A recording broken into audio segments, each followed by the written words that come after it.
오늘 말씀을 전해주실 강사 목사님을 소개하고자 합니다. 하나님의 말씀으로 하나님의 사람과 하나님의 나라를 세우는 한국 성서유니온 선교의 대표로 섬기시는 김대로 목사님이십니다. 저에게는 너무나 귀한 동역자이고 롤모델이고 또 사랑하는 형님이기도 합니다. 오늘 하나님의 말씀을 즐거워하는 사람이라는 제목으로 말씀을 전하실 텐데, 우리 강사 목사님 나오실 때에 따뜻한 박수로 환영해 주셨으면 좋겠습니다. 네.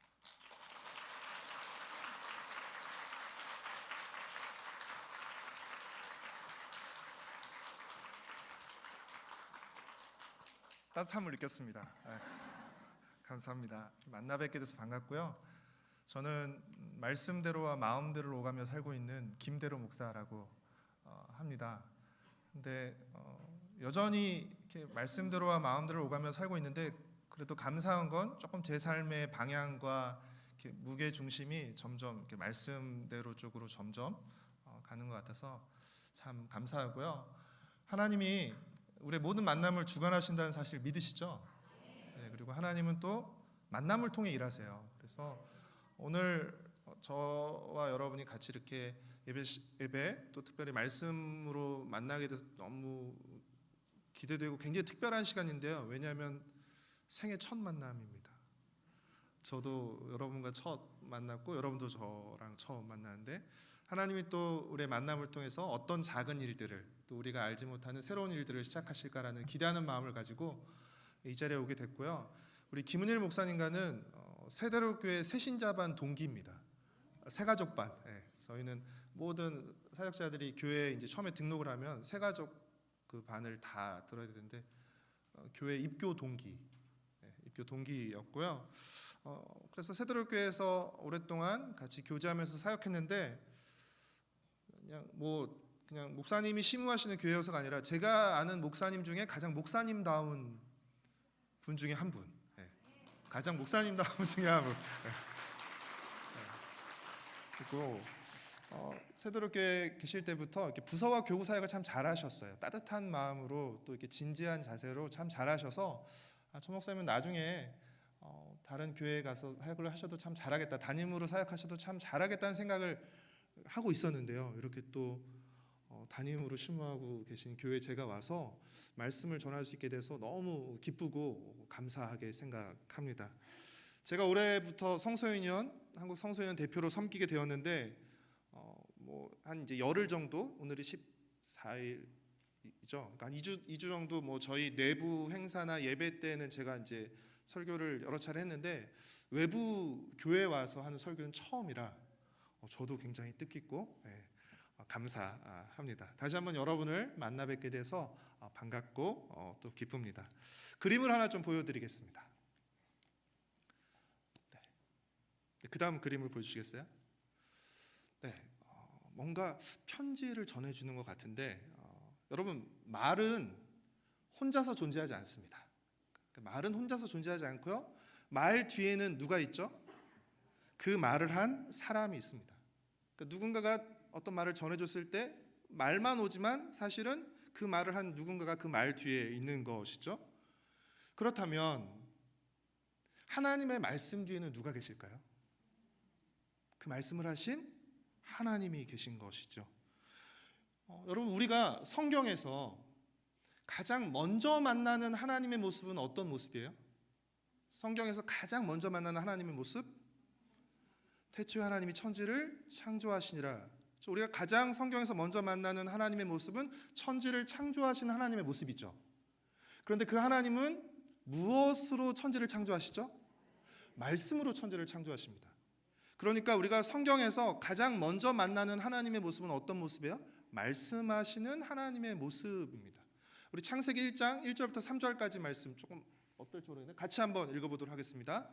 태초에 하나님이 천지를 창조하시니라.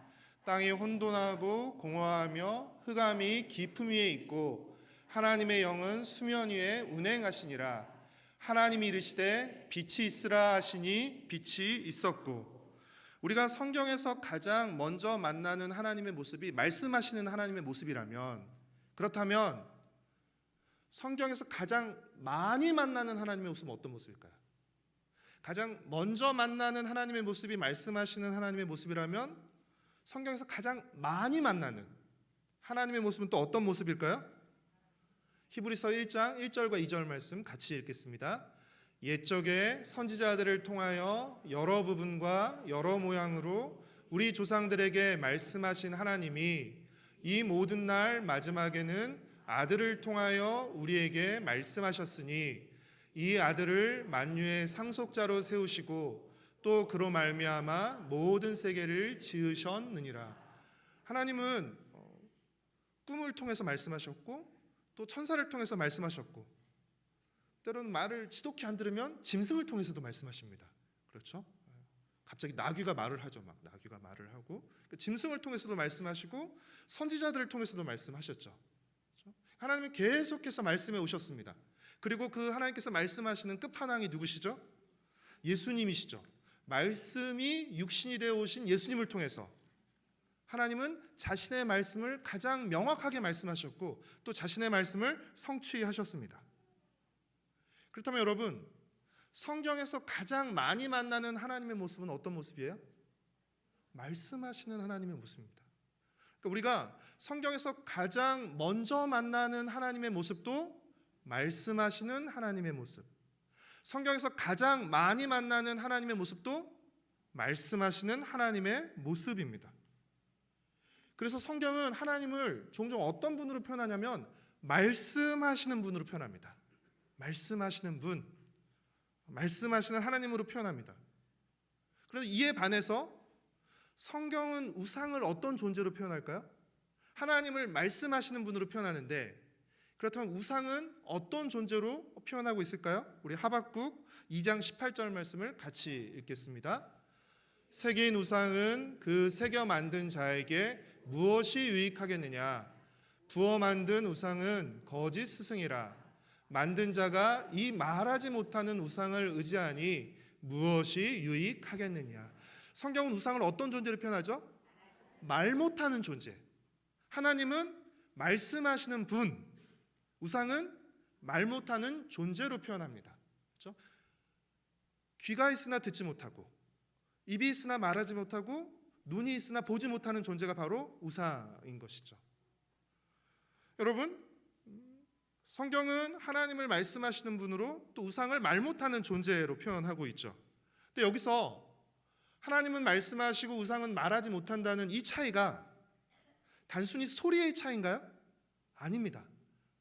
이것은 단순히 소리의 차이를 의미하는 것이 아니라 인격의 차이를 의미하는 것입니다.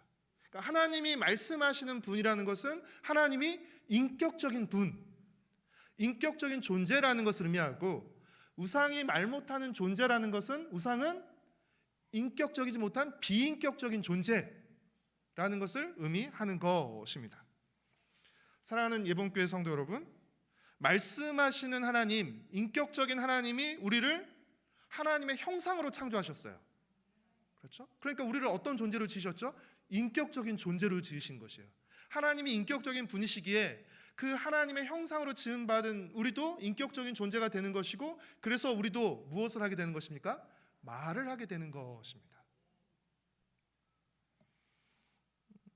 그렇다면 인격적인 존재인 우리는 무엇을 통해 서로를 알아가죠? 또 무엇을 통해서 친해지게 되는 것입니까? 바로 말을 통해서입니다. 말을 통해서. 이 말이라는 말을 이렇게 길게 늘어뜨리면 말이에요. 그렇죠? 말 이렇게 되죠. 이 말이 어떤 말의 줄임말이냐면 마음의 알갱이, 인격의 알갱이라는 뜻을 가지고 있다고 합니다. 그래서 여러분, 우리는 무엇을 통해서 이 사람이 어떤 사람이라는 걸 알게 되죠? 그 사람의 말을 통해서, 그 사람의 마음의 알갱이를 통해서 이 사람은 이런 사람이구나. 이 사람은 함께 가까이 하면 좋을 사람, 아니면 적당히 거리를 두어야 될 사람. 이렇게 우리가 말을 통해서 알아가죠. 그래서 여러분, 말은요, 우리 인격을 드러내는 수단입니다. 그러니까 그 사람이 말하는 걸 보면 그 사람이 대충 어떤 사람인지 알 수 있습니다. 정확히 100%까지는 아니더라도 어느 정도 그 사람이 어떤 사람인지 알 수 있습니다. 그리고 이 말을 통해 자신의 인격을 드러내기 때문에 그 말을 통해서 서로 알아가고 서로 관계를 맺게 되는 것이죠. 오늘 제가 예본교회 처음 왔습니다. 사실은 어제 왔습니다. 어제 아무도 안 계셨기 때문에 오늘 이제 여러분을 처음 뵙게 되는 건데, 제가 오늘 예본교회 처음 왔지만 여러분들 중에서 어떤 분이랑 친하고 어떤 분이랑 덜 친한지 제가 예배 끝나고 조금만 지켜보면 알 수 있습니다. 제가 어떻게 할 수 있을까요? 어떤 분이랑 말을 많이 나누는지를 보면 알 수 있습니다. 여러분, 우리는 말을 많이 나눈 사람과 친해지고요, 또 친한 사람과 말을 많이 하게 됩니다. 그렇죠? 뭐 젊은 우리 청년들 중에 젊은 남녀 이렇게 연인들, 때로는 부부들, 그렇죠? 사이가 굉장히 좋다가 어느 날 문제가 생겨서 싸웠습니다. 싸웠을 때 나타나는 대표적인 반응이 뭐죠? 말 안 하죠. 말을 안 합니다. 그러니까 여러분, 말과 관계는요 비례합니다. 친해질수록 말을 많이 하게 되고요, 그렇죠? 사이가 서먹해질수록, 나빠질수록 말이 점점 줄어들게 되고요, 관계가 진짜 나빠지면 어떻게 하죠? 나 저 사람이랑 절대 말 안 해, 그렇죠? 저 사람이랑 말 한마디도 안 섞을 거야, 이렇게 나오게 되는 것이죠. 말과 관계는 비례합니다. 왜냐하면 말은 내 마음의 알갱이이기 때문에 그래요. 그리고 내 마음을 나눈 사람과 가까워지게 되는 것이고, 그 사람과 더 많은 말을 하게 되는 것이에요. 동의하시죠? 말과 관계는 비례합니다. 그런데 하나님과의 관계에서도 마찬가지입니다. 왜냐하면 하나님도 인격적인 분이시고 우리도 인격적인 존재이기 때문에, 그렇죠? 하나님과의 관계에서도 말과 관계는 비례합니다. 그렇다면 말씀하시는 하나님은 오늘 우리에게 무엇을 통해 말씀하시죠? 목사님의 설교를 통해서도 말씀하시고 매일 성경을 통해서도 말씀하시고, 하지만 가장 정확하고 가장 분명한 것은 기록된 하나님의 말씀인 성경을 통해서, 기록된 하나님의 말씀인 성경을 통해서 오늘 우리에게 말씀하십니다. 하나님은 기록된 하나님의 말씀인 성경을 통해서 우리에게 말씀하시고, 우리는 무엇을 통해서 하나님께 말씀드리죠? 기도를 통해서. 하나님께서는 성경을 통해서 우리에게 말씀하시고 우리는 기도를 통해서 하나님께 말씀드리는 것입니다. 같이 한번 읽어볼까요? 하나님은, 자 시작. 하나님은 기록된 하나님의 말씀인 성경을 통해 우리에게 말씀하시고 우리는 기도를 통해 하나님께 말씀드린다. 그렇기에 우리 신앙생활에 있어서 이 말씀과 기도가 중요한 것입니다. 왜냐하면 이 말씀과 기도가 하나님과의 관계를 형성하는 아주 중요한 두 가지 기둥과 통로이기 때문에 그런 것이죠. 그래서 하나님과의 관계도 이 하나님과의 대화에 비례한다고 할 수 있습니다. 즉 하나님의 말씀을 듣는 것과 하나님께 말씀을 드리는 것에 비례한다고 할 수 있습니다. 여러분이 지금 여러분의 신앙의 여정 속에서 지금 하나님과 어떤 관계인지는 여러분이 지금 하나님의 말씀을 얼마나 듣고 있는지, 그 말씀에 얼마나 귀 기울이고 있는지, 또 얼마나 하나님 앞에 나아가서 하나님께 기도하고 있는지가 하나님과의 관계를 가늠할 수 있는 척도가 된다고 할 수 있습니다. 하나님은 성경을 통해서 우리에게 말씀하시는데, 여러분 성경은 단순히 기독교의 경전이 아닙니다. 기독교의 경전이 아니라, 또 성경은 종교적 율법이나 도덕적 규범이 아니라, 교리를 담은 책이 아니라 성경은 기록된 하나님의 말씀입니다. 하나님의 말씀을 기록해 놨어요. 예전에는 하나님이 누군가에게 말씀하실 때 그 사람밖에 듣지 못하는 것이죠. 그때 거기 있는 사람밖에 듣지 못하는 것이죠. 그러나 그 말씀을 기록함으로써 이제 언제 어디서 누구라도 하나님의 말씀을 들을 수 있게 된 것입니다. 종교개혁의 가장 큰 축복이 무엇이죠? 우리 손에 성경이 들려있다는 것입니다. 예전에는 사제만, 그렇죠? 주교만 성경을 가지고 읽고 가르칠 수 있었죠. 그러나 지금 우리는 누구나 성경을 가지고 있습니다. 문제는 안 읽어서 그렇죠. 우리에게 성경이 있다는 것은 하나님이 우리에게 하시는 말씀을 언제 어디서나 들을 수 있다는 것을 의미하는 것입니다. 그래서 여러분, 이 기록된 하나님의 말씀인 성경 뒤에는 누가 계시는 거야?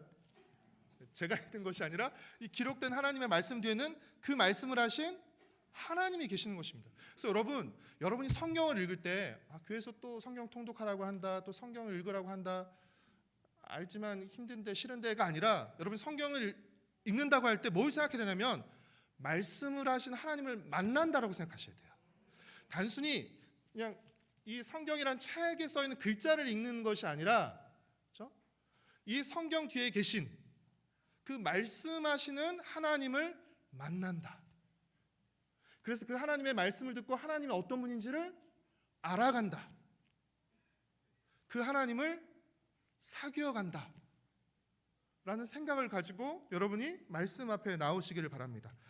하나님의 말씀을 통해서 우리는 하나님을 만나고 하나님을 알아가고 하나님을 사귀어가는 것입니다. 제가 청소년들이나 청년들한테 강의할 때 자주 쓰는 표현이 있는데요, 1년에 2번 만나는 친구가 있습니다. 일주일에 한 번씩 만나는 친구가 있고요, 날마다 만나는 친구가 있어요. 확률상 이 세 친구 중에 어떤 친구와 친해질 확률이 가장 높을까요? 날마다 만나는 친구죠. 1년에 2번 수련회나 부흥회를 통해서 하나님을 만나는 사람들이 있습니다.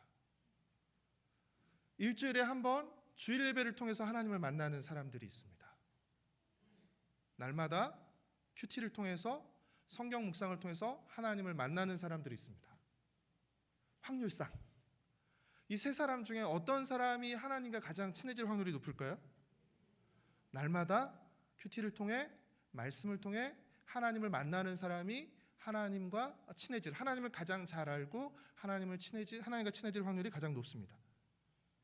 여기서 큐티가 꼭 매일 성경이라는 저희 성서 유년에서 만드는 매일 성경을 가지고 하는 어떤 특별한 행위로 인식하지 마시고, 기록된 하나님의 말씀을 통해서 그 말씀 뒤에 계신 하나님을 만나고 하나님을 알아가는 우리의 일상적인 행동, 하나님의 사람으로서의 일상적인 행동. 왜냐하면 성경은 하나님의 말씀을 또 영적인 양식에 비유하시잖아요. 그렇죠? 날마다 우리가 밥을 먹는 것처럼 이 영적인 양식을 날마다 먹는 것은 지극히 당연한 것이고 자연스러운 것이기 때문입니다. 성경은 기록된 하나님의 말씀이고, 이 기록된 하나님의 말씀 뒤에는 말씀하신 하나님이 계십니다.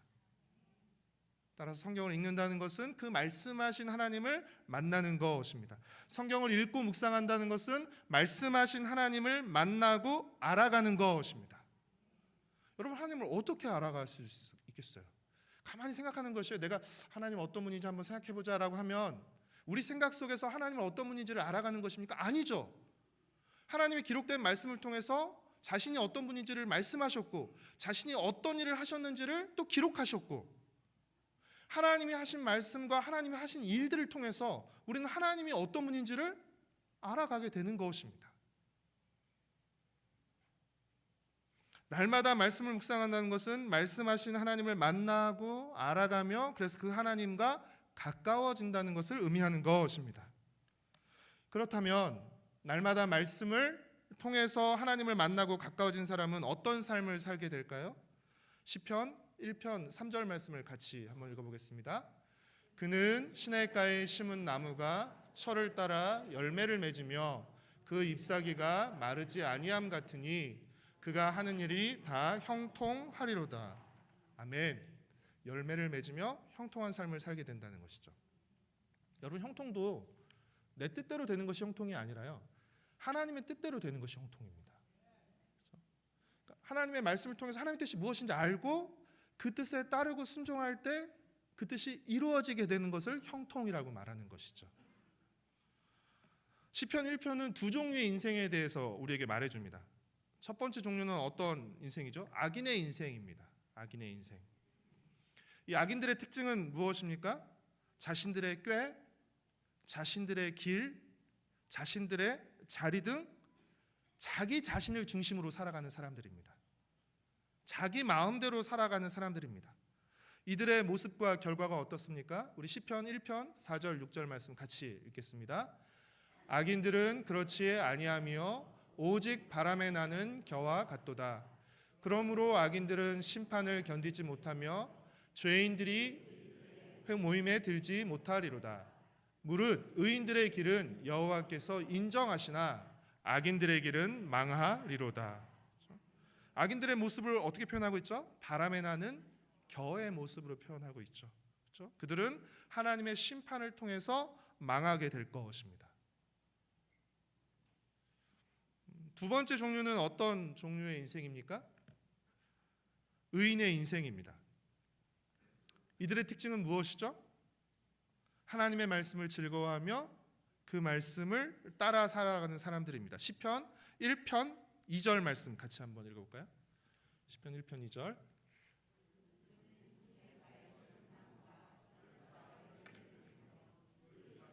마르지 아니함 같으니 그가 하는 일이 다 형통하리로다. 네. 2절 말씀 다음 언절이 어디 있을 것 같은데, 네, 그 다음 넘겨주시면 있을 것 같습니다. 네, 같이 읽겠습니다. 그 율법을 주야로 묵상하는 도다. 네, 이거는 방송실에 실수가 아니라 제가 잘못된 PPT를 보낸 것 같습니다. 죄송합니다. 2절 말씀은 오직 여호와의 율법을 즐거워하여 그 율법을 주야로 묵상하는 도다. 복 있는 사람이죠. 의인이죠. 이들의 모습과 결과는 어떻습니까? 우리 아까 3절 읽었듯이 시냇가에 심기운 나무처럼, 그렇죠? 철을 따라 열매를 맺고 살다가 하나님의 인정을 받게 됩니다. 시편 1편 3절 말씀과 6절 말씀, 네, 제가 읽겠습니다. 그는 시냇가에 심은 나무가 철을 따라 열매를 맺으며 그 잎사귀가 마르지 아니함 같으니 그가 하는 모든 일이 다 형통하리로다. 6절 말씀입니다. 무릇 의인들의 길은 여호와께서 인정하시나 악인들의 길은 망하리로다. 이처럼 우리가 무엇을 따라 사느냐, 하나님의 말씀을 따라 사느냐, 아니면 자기 마음대로 사느냐, 의인의 길을 따라 사느냐, 악인의 길을 따라 사느냐에 따라서 우리 인생의 모습이 달라집니다. 인생의 모습뿐 아니라 무엇이 달라지죠? 인생의 결과가 달라지게 됩니다. 사랑하는 성도 여러분, 시편 1편 보면 너무 당연한 거지만 1절이 나오고 2절이 나중에 나옵니다. 너무 이상한 말이죠. 당연히 1절이니까 1절이 먼저 나오고 2절이 나중에 나오는 거죠. 그러나 복 있는 사람으로 시작하거든요. 시편 1편 1절은 복 있는 사람은, 그렇죠? 악인의 길을 따르지 않고 죄인의 길에 서지 않고 오만한 자들의 자리에 앉지 않는다라고 나오죠. 그리고 2절을 오직 여호와의 율법을 즐거워하며 그 율법을 주야로 묵상하는 도다라고 하고 있죠. 여러분, 복 있는 사람이 1절을 하지 않을 수 있는 이유가 무엇 때문이죠? 왜 복 있는 사람은 악인의 길을 따르지 않는 것이, 악인들의 꾀라고 해서 막 아주 흉악한 나쁜 꾀를 말하는 것이 아니라 그런 거 있잖아요. 요즘 트렌드에서 굉장히 여기 가면 굉장히 뭘 많이 벌 수 있대, 이런 것들 있잖아요. 사람들이 다 하는 거, 굉장히 트렌드에 앞서가고 다 따라하는 거. 근데 복 있는 사람이 이것을 따라하지 않을 수 있는 이유는 무엇 때문이죠? 말씀을 즐거워하고 묵상하기 때문입니다. 그래서 사실은 순서상으로 따지면 저는 이렇게 뒤집히는 것이 맞다고 생각합니다. 그 다음 슬라이드를 보여주시면, 이건 제가 추가한 건데요. 복 있는 사람은 오직 여호와의 율법을 즐거워하고 그 율법을 주야로 묵상하기 때문에, 그렇기 때문에 악인의 꾀를 따르지 않고 죄인들의 길에 서지 않고 오만한 자의 자리에 앉지 않을 수 있게 되는 것입니다. 그러니까 자기 마음대로 살지 않고 하나님의 말씀을 따라 살기 때문에 시냇가에 심기운 나무처럼 푸르르고 형통한 삶을 살며 가장 결정적으로는 누구의 인정을 받게 되는 삶을 사는 것이에요? 하나님의 인정을 받게 되는 것이죠. 왜 그렇습니까? 복 있는 사람은 하나님을 하나님으로 인정하며 사는 사람이기 때문에 그래요. 하나님을 하나님으로 인정하며 살기 때문에 그 삶을 하나님께서 인정해 주시는 것이에요. 악인들은 다양한 형태가 있지만 결국 하나님을 하나님으로 인정하지 않고 누구를 하나님으로 인정하며 살아야죠? 자신이 마치 하나님인 것처럼 자기 마음대로 결정하고 생각하고 선택하고 살아가는 것이죠. 그래서 잘 나가는 것처럼 보여요. 막 바람에 날라서 이렇게 올라가는 것처럼 보입니다. 그러나 마지막은 어떻게 된다는 것이에요? 바람이 나는 것처럼 다 날아가 버리고 하나님의 인정을 받지 못하기 때문에, 하나님의 인정을 받지 못하는 결과가 무엇이에요? 망하는 것입니다. 마지막 최종 심판자이신 하나님께서, 영원한 판결을 내리신 하나님께서 꽝! 부러워하고 나도 그 삶을 살기 위해서 어떻게 보면 시샘하고 그랬을지 모르지만 마지막에 하나님 앞에서 하나님이 꽝! 그러면 망하는 것입니다. 그 인생이 꽝으로 끝나는 인생이 되는 것이에요. 그러나 사람들 보기에는 이렇게 별로 인정할 만한 것이 없어 보이고 왜 저렇게 해야 되나라고 보일지 모르겠지만 하나님의 말씀을 즐거워하고 하나님의 말씀대로 애쓰며 살아왔던 그 삶을 하나님께서 인정해 주세요. 착하고 충성된 종이라고 하나님께서 인정해 주십니다. 우리는 어쩔 수 없어요. 우리는 눈에 보이는 걸로 그 사람을 보고 다 판단할 수밖에 없어요. 그러나 하나님은 눈에 보이는 것뿐 아니라 우리가 보지 못하는 것, 또 보이지 않는 그 마음의 동기와 그 목적까지 하나님은 다 보십니다. 때로 사람들이 못 알아줘서 섭섭하고 야속할 수 있을지 모르지만 여러분, 하나님은 아십니다. 우리가 결과적으로 추구해야 될 건 뭐냐면 우리가 서로를 격려하고 인정해주고 막 응원해주고 이렇게 해야 돼요. 해야 되지만 그러나 우리의 최종적인 목적은 뭐예요? 하나님의 인정. 하나님의 인정. 하나님의 칭찬. 그렇죠? 이 세상의 모든 사람이 다 칭찬을 받는다 할지라도 하나님 인정을 받지 못하면 그건 꽝인 것입니다. 반대로 사람들이 나를 알아주지 못하고 무시한다 할지라도 하나님의 인정과 칭찬을 받으면 여러분 그것이 훨씬 더 영광스러운 것이죠. 하나님의 인정을 받는 삶을 살려면 어떻게 돼요? 하나님을 인정하면서 하나님의 말씀에 순종하는 것들만 인정받게 되는 것 같아요. 하나님의 말씀에 순종하지 않는 것들은 뭐가 있어 보이고 되는 것 같지만 시간이 지나면 다 허물어지고 날아가고 없어지게 되더라고요. 그러나 무엇만 남게 됩니까? 하나님의 말씀에 따른 것들만. 그것들은 영원히 남게 됩니다. 여러분, 하나님의 말씀을 듣고 따르는 사람, 여러분 그 사람이 바로 복 있는 사람이에요. 그것이 바로 성경 묵상하며 살아가는 사람들인 것입니다. 시편 1편은 그런 사람들을 하나님의 말씀을 즐거워하고 주야로 묵상하면서 어떻게 아무 길이나 가지 않고 아무 자리에나 앉지 않고 그렇죠? 아무 길에나 서지 않고 어디 자리에 앉습니까? 말씀이 가라고 하는 길에 가고 그렇죠? 말씀이 앉으라고 하는 그 자리에 앉는 그 사람을 어떤 사람이라고 불러요? 복 있는 사람이라고 부르는 것이에요. 여러분, 그래서 우리가 날마다 말씀을 통해서 우리의 길과 자리를 점검하셔야 돼요. 내가 지금 제자리에 있는 것인지, 말씀이 말하는 그 자리에 있는 것이냐, 아니면 잊지 말아야 할 자리에 있는 것은 아닌지 계속 우리 자신이 살피면서 점검해야 됩니다. 사랑하는 예본교회 성도 여러분, 복 있는 사람이 되시기를 바랍니다. 복 있는 성도가 되시기를 바랍니다.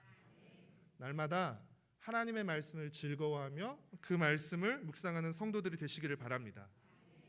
날마다 말씀을 통해서 하나님을 만나시고 하나님을 알아가시고 하나님과 가까워지시는 성도가 되시기를 바랍니다.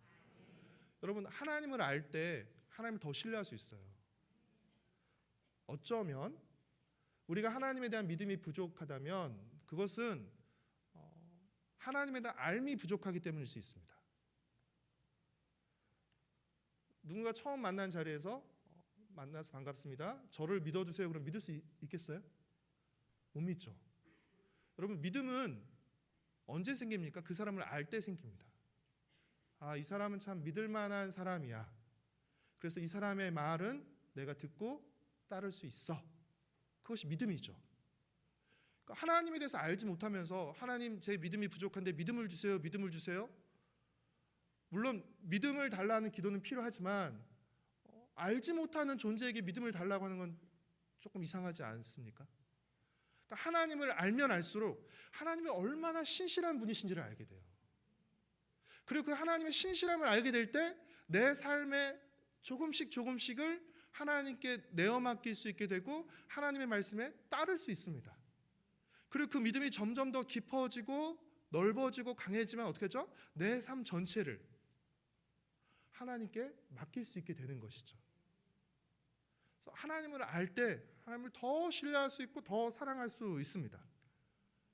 그러니 우리 어린 친구들부터 시작해서 또 우리 어르신들에 이르기까지 저는 우리가 하나님을 믿고 살아가는 인생의 모든 여정이 사실은 하나님을 알아가고 하나님을 더 신뢰하고 하나님을 더 사랑하는 여정이라고 생각합니다. 내가 어렸을 때, 청년 때, 왕년에 그렇지 않아요. 신앙은 항상 현재형입니다. 그렇죠? 하나님 우리를 이끌어오고 계시고 점점 하나님 앞에 가까이 갈수록 우리 믿음이 더 깊어지는 것이 맞잖아요. 후퇴해서는 안 되고 표대를 향하여 나아가듯이 점점 더 앞으로 나아가야 되는 것입니다. 세상은 변하지만 하나님은 변치 않으시고 하나님의 말씀도 그래서 변치 않습니다. 이사야 40장 8절 말씀에 풀은 마르고 꽃은 시드나 우리 하나님의 말씀은 영원히 서리라 말씀입니다. 여러분이 만약 변하는 것을 붙잡고 살아간다면 여러분은 시편 1편에 기록된 것처럼 바람에 나는 겨와 같은 삶을 살게 될 것입니다. 변하는 것을 붙잡고 살아가는데 그것이 날아가 버렸어요. 그것이 변해버렸어요. 그럼 여러분의 삶도 그것을 붙잡고 살아간 우리의 삶도 같이 날아가 버리게 되는 것이죠. 허망하게 되고 마는 것입니다. 나는 그것이 영원할 줄 알았는데, 나는 그것이 변하지 않을 줄 알았는데, 그것이 변하고 날아가 버리면 그것을 붙들고 산 내 인생도 허망하게 끝나버리고 마는 것이죠. 그러나 변하지 않는 하나님의 말씀을 붙잡고 사는 사람들, 아무리 시대가 바뀌고 아무리 상황이 바뀌어도 변하지 않는 하나님의 말씀을 붙잡고 사는 사람, 그래서 하나님께 깊이 뿌리를 내리고 사는 사람, 이 사람은 마치 시냇가에 심은 나무처럼 살게 될 것입니다. 시들지 않고 열매를 맺으며 충만한 인생을 살게 될 것입니다. 변하는 것을 붙잡고 사는 사람은 허망한 인생으로 끝나버리게 될 것이지만, 변하지 않는 하나님의 말씀을 붙잡고 산 사람은 충만한 인생으로 자신의 삶을 마감하게 될 것입니다. 그러니 부디 하나님의 말씀을 붙들고 살아가시는 성도님들 되시기를 바랍니다. 날마다 성경을 묵상하고 말씀하시는 하나님을 만나고 그 하나님과 하루하루를 살면 되는 것이에요. 그냥 그 하루를 사는 것입니다. 날마다 말씀을 통해 말씀하신 하나님 만나고 그 말씀을 통해서 나를 향한 하나님의 뜻과 기대를 발견하고 그 뜻과 기대를 따라 그날 하루를 살면 되는 것입니다. 그렇게 우리의 하루하루가 쌓여서 하나님과 동행하는 인생이 되는 것입니다. 자세한 건 또 오해하겠습니다. 말이 또 길어지면 안 되니까. 성서인연 대표 이전에 제가 오랫동안 성경 묵상을 해온 사람으로서 묵상을 하는데 중요한 두 가지를 좀 간단하게 꼽자면, 하나는 말씀에 대한 열망입니다. 말씀에 대한 열망은 다르게 표현하면 말씀하시는 하나님을 만나고 싶은 열망입니다. 여러분, 아무리 바빠도요, 사랑하는 사람을 만나기 위한 시간은 냅니다. 아무리 바빠도 잠을 쪼개서라도 없는 시간을 이렇게 만들어서라도 그런 시간을 만듭니다. 그러니까 저는 이렇게 큐티하는 방법도 가르치도록 하지만 큐티가 어려워서가 아니라요, 하나님을 만나고 싶은 열망이 저는 부족한 것이 가장 큰 문제라고 생각합니다. 제대로 못해도 괜찮아요. 그러나 만나고 싶은 마음으로, 말씀하시는 하나님을 만나고 싶은 마음으로 말씀 앞에 나오는 것이 가장 중요합니다. 왜요? 하나님은 우리 마음의 중심을 아시거든요. 그러니까 하나님을 만나고 싶은 마음으로 나오는 그 심령을 하나님께서 서서히 만지십니다. 여러분이 그날 말씀을 읽고 잘 깨닫지 못할 수도 있고 어려울 수도 있어요. 그러나 그냥 그날 아침에 그 말씀을 읽는 것이 말씀하신 하나님을 만나는 거예요. 그 만남들이 차곡차곡 쌓이다가 어느 순간 말씀이 깨달아집니다. 또 이번 교회는 새벽 예배와 주일 설교도 계속해서 묵상 본문으로 같이 진행하고 있잖아요. 그러니까 내가 읽고 그 순간 바로 깨닫지 못한다 할지라도 이것이 계속 누적되어 진행되면서 어느 순간 나에게 주시는 하나님의 말씀이 나에게 부딪히게 됩니다. 저는 여러분들이 말씀하시는 하나님을 만나고 싶은 열망을 더 가지시길 바랍니다. 저는 이거는 직분과 상관없는 것이라고 생각해요. 이것은 관계에 대한 열망이라고 생각해요. 나는 하나님을 더 만나고 싶다. 더 알고 싶다. 하나님과 더 친밀해지고 싶다. 하나님을 더 사랑하고 싶다. 그 마음의 열망이 여러분 안에 가득하시길 바랍니다. 그래서 복 있는 사람이 시편 1편에 어떤 사람으로 묘사되고 있죠? 말씀을 즐거워하는 사람. 말씀을 즐거워하는 사람. 즐거워하는 사람 못 당합니다. 즐거워하는 사람. 여러분, 하나님을 사랑하는 사람이 하나님의 말씀도 사랑합니다. 맞죠? 사랑하지 않는 사람의 말을 사랑할 수가 없습니다. 즐거워할 수가 없어요. 하나님을 사랑할 때 하나님의 말씀을 사랑하고 그 말씀 읽는 것을, 그 말씀 듣는 것을, 그 말씀을 묵상하고 배우는 것을 즐거워하게 되는 것입니다. 특별히 여러분의 눈으로 직접 말씀을 읽으면서 스스로 깨달아질 때 여러분, 이 즐거움과 이 기쁨은요, 정말 큽니다. 아무리 좋은 설교와 아무리 좋은 강의도요, 시간이 지나면 이렇게 잊혀지지만 내가 읽으면서 깨닫고 또 내가 그 말씀에 순종해서 살아낸 말씀은요, 오래도록 남습니다. 그 말씀이 나의 삶과 사건이 되어서 오래도록 남습니다. 저는 여러분의 신앙의 여정 속에서 이 말씀이 사건이 된 많은 사건들이 여러분의 인생에 많이 있기를 바랍니다. 그런 스토리들이 많이 쌓여서 우리가 만났을 때 그런 이야기를 나누는 거죠. 말씀을 가지고 우리가 어떻게 살았는지, 순종했을 때 또 어떤 일들이 일어났었는지, 기도했을 때 또 어떤 일들이 일어났었는지, 그런 일들이 많이 있기를 바랍니다. 또 한 가지, 말씀하신 하나님을 만나고 싶은 열망과 더불어 또 한 가지는 함께 묵상하는 공동체입니다. 함께 묵상하는 공동체. 여러분, 말씀 묵상은 물론 개인이 하는 것이에요. 그렇죠? 개인이 혼자 하는 것이지만 동시에 공동체가 함께 하는 것입니다. 그래서 운동 경기에 비유하자면 큐티는 개인전이 아니라 단체전입니다. 개인이 하지만 단체전이에요. 혼자 하는 것이 아니에요. 큐티를 혼자 하도록 내버려뒀다? 오래 못 갑니다. 열심히 할 땐 열심히 하지만 금세 사그라들고 업다운 있기 마련이에요. 근데 공동체가 함께 할 때 큐티는 오랫도록 지속할 수 있습니다. 그래서 함께 같은 말씀을 읽고 묵상하고 나눌 수 있는 공동체가 있다는 것, 또 지체가 있다는 것은 우리 신앙에 있어서 굉장히 큰 복입니다. 지난 연말 욥기 말씀을 어떻게 묵상하시는지 모르겠습니다. 힘들고 어렵다라고 호소하시는 분들도 계셨고요. 그러나 또 한편으로는 욥기 말씀이 이런 말씀인지 몰랐어요. 너무 새롭고 너무 좋았어요 라고 말씀하시는 분들도 계셨습니다. 근데 분명한 건 혼자서 욥기를 묵상하라고 했다면 다들 많이 지쳐서 끝까지 하지 못했을 것입니다. 그러나 공동체가 함께 묵상하고 함께 그 말씀을 나눔으로써 내가 비록 며칠을 못했다 할지라도 또 주일날 와서 그렇죠? 그 말씀을 같이 말씀을 듣고 또 나누고 하면서 그 욥과 계속 함께 우리가 한 달 반가량을 지내온 것이죠. 그럼으로써 우리는 욥기를 새롭고 풍성하게 읽을 수 있었던 것입니다. 매일 성경은 6년 동안 성경 전체를 묵상합니다. 여러분 생각해 보시면요, 어쩌면 우리가 평생 동안 신앙생활하면서 한 번도 욥기를 안 읽고 우리가 인생을 마감할 수도 있습니다. 그렇죠? 욥기를 읽어도 어떻게 하죠? 몇 부분만 보거나 중간중간만 보게 되죠. 근데 처음부터 끝까지 욥기의 처음부터 끝까지 우리가 한 책에 한 장 한 장을 끝까지 읽어나가는 경험은요, 매우 특별합니다. 6년 동안 성경 전체를 묵상하기 때문에 1년에 한 10권 정도의 성경책을 묵상하게 됩니다. 더디지만 성경 묵상을 통해서 성경을 읽어나가는 것은 시간이 좀 많이 걸리고 더딘 일이지만 그만큼 더 진하게, 더 확실하게 말씀을 읽을 수 있고 우리가 배울 수 있는 좋은 기회예요. 물론 우리 성경은 다 66권의 책이 있습니다. 근데 제가 자신 있게 말씀드릴 수 있는 건 여러분이 묵상을 통해서 한 장 한 장 성경을 읽고 묵상하시다 보면 욥기에 이런 말씀이 있었어? 신명기가 이런 말씀이었어? 책 안에 있지만, 성경 안에 있지만 그 책을 재발견하시게 될 거예요. 새롭게 발견하시게 될 겁니다. 저는 이 말씀을 발견하는 기쁨을 여러분이 많이 누리셨으면 좋겠어요. 그리고 같이 나누세요. 그렇죠? 신명기를 통해서 새해를 시작했는데 저 새로운 세대에게 또 하나님의 말씀을 다시 가르치고 설명하는 그 모세의 그 애타는 마음, 그렇죠? 우리 다음 세대, 우리 자녀들에게 그렇죠?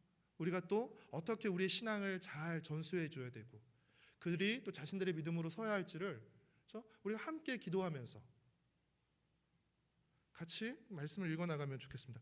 한 공동체가 한 책을 함께 읽고 묵상할 때 그 공동체는 영적인 공감대를 형성하게 됩니다.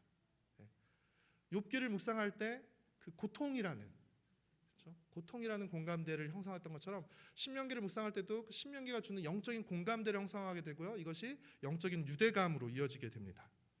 그래서 개인뿐 아니라 공동체 전체가 하나님의 말씀의 인도와 다스림을 받게 되는 것이에요. 그냥 이때 이 말씀 묵상하다 보다 아니라 그 묵상하는 말씀이 우리 삶을 통제하고 조절하게 해야 되는 것이에요. 묵상한 말씀 따로, 설교 말씀 따로가 아니라 그 말씀을 통해서 내 생각도 교정하고 내 삶의 선택도 다시금 점검하고 내 삶을 조정하는 것, 이것이 순종이고 적용입니다. 개인적으로 하나님을 만나고픈 열망을 가지고 날마다 말씀을 묵상하시면서 가정에서 말씀을 나누는 일들이 있기를 바랍니다. 부서에서도 말씀을 나누는 일들이 있기를 바라고, 또 구역에서도 묵상한 말씀을 나누시기를 바랍니다. 여러분, 우리의 말도 위로를 줄 수 있지만 하나님의 말씀은 얼마나 큰 위로를 주겠어요. 그렇죠? 그래서 서로에게 그 하나님의 말씀을 일깨워 주는 것이에요. 우리에게 주시고 또 지금 우리 공동체를 이끄시는 그 말씀을 통해서 우리가 같이 벗어나지 않고 이 말씀의 방향을 따라갈 수 있도록 서로 격려하고 기도하면서 같이 나가는 것입니다. 말씀하시는 하나님을 만나고픈 열망과 함께 묵상하고 나누는 공동체를 통해서 올 한 해 하나님의 말씀을 더욱 가까이 하는 성도님들 되시기를 바랍니다. 하나님의 말씀을 더욱 가까이 하는 가정 되시기를 바랍니다. 하나님의 말씀을 더욱 가까이 하는 예본교회 되시기를 바라고 축복합니다. 우리 잠깐 같이 한번 기도할까요?